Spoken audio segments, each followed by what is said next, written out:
And here's what nobody wants to hear. Your process is probably just overcomplicated. The question's, why is it this complicated in the first place? If it feels like an automation should only be 5 steps, but when you go to map it out, it explodes into 20 or more, it's not an automation problem, it's a process problem. Now, I've reviewed hundreds of automation requests, and I see this over and over. The complexity isn't in the automation or the technology or the tools used themselves, it's in the process. In this video, I'm going to show you exactly how to identify when it's the process that's the problem and what to do about it so that you're not building this 6-month-long, super expensive automated workflow that's impossible to maintain. This one shift by itself will immediately cut your implementation time in half. Companies assume that the solution is finding better tools or finding a faster developer, but 20 steps is 20 steps, no matter which tools you use. The problem isn't the technology and it's not the vendors. It's the fact that this process has evolved over the years that you've implemented it. Your process has accumulated the exceptions and the workarounds and the whole excuse of, well, this is the way that we've always done it. And here's what nobody wants to hear. Your process is probably just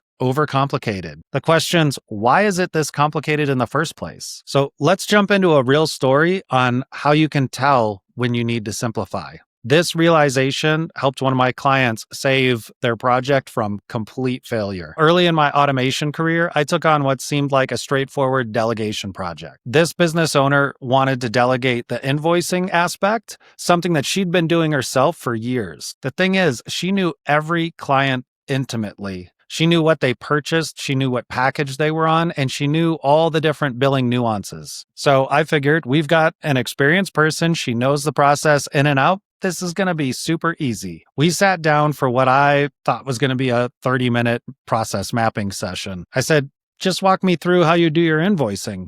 But what she said in return took me by surprise. She goes, I don't know. I just do it. And every time I thought that we had this under control, she'd come up with something new. Well, we've got this one thing that we do for this client, and this one has separate pricing, and this one's on a different billing schedule. Some of them are on this one, but some of them are totally unique. And every step we went through just turned into this unique situation. Over the years, the process just ended up getting really complex, and she didn't even know it because it was all in her head.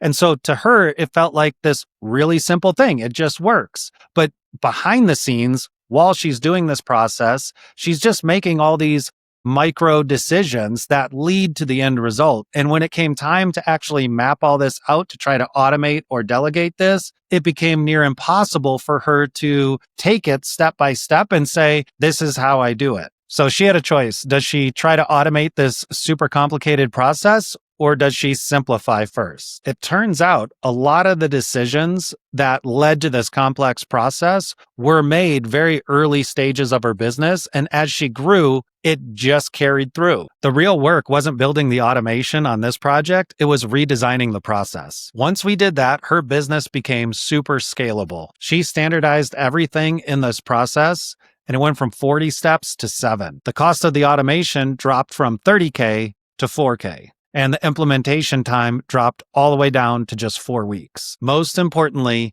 this whole refactoring of her process meant that it could be actually delegated and automated. So how do you know if you're in the same situation? Here are 3 signals to watch out for. Signal 1, the expert dependency test. If only one person can execute a process consistently, that's your first red flag. You need to ask yourself, could I hire someone new and give them written instructions and be able to perform this task or this process without months of training on all the different exceptions? If the answer is no, you don't have a process, you have a problem. Signal 2 is that the number of steps in your process explodes when you try to map it. If you sit down, start mapping it out, and it goes from 5 steps to 40 steps, you have a problem. Remember, don't think, how am I going to automate all 40 of these steps? You need to ask, why are there 40 steps in the first place? Signal 3 is the Wild West scenario. If you have 4 people doing the same general task,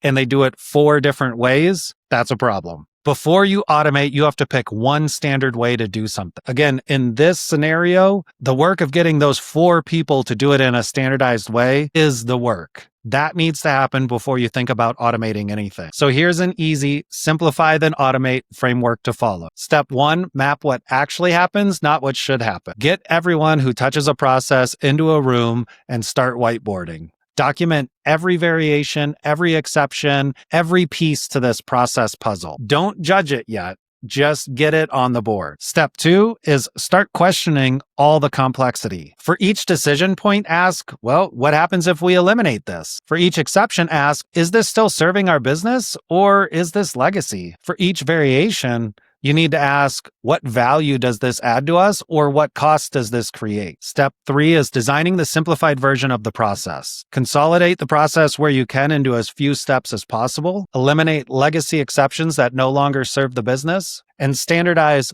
the one company way to do this process. This is really hard work. It requires critical decisions. It requires teamwork. But this is what needs to happen before you can start automating. Step 4, now it's the fun part. Now you can automate the simplified process. Implementation is so much faster because there are far fewer branches and logic to follow.